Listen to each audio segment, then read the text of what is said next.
pwedeng magtanong? Oo. Ano nga bang bibilin mo? Lumpia. Lumpia. Magkano naman ang bibilin mo sa araw na ito? Isa lang. Isa lang, bali 10. 10 piso. 5 piso. 5 piso. Ah, ilan bang magagastos mo sa isang linggo sa iyong pagbili ng ulam? Maybe 25 or maybe. 25 pesos.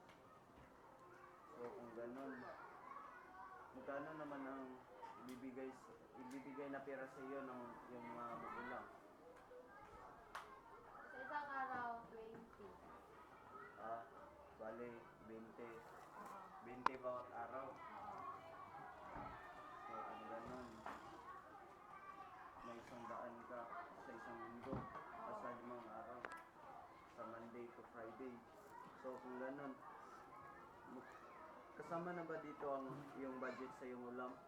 Oo, kasama na. Okay, yun lang. Maraming salamat sa iyong mga kasagutan. So,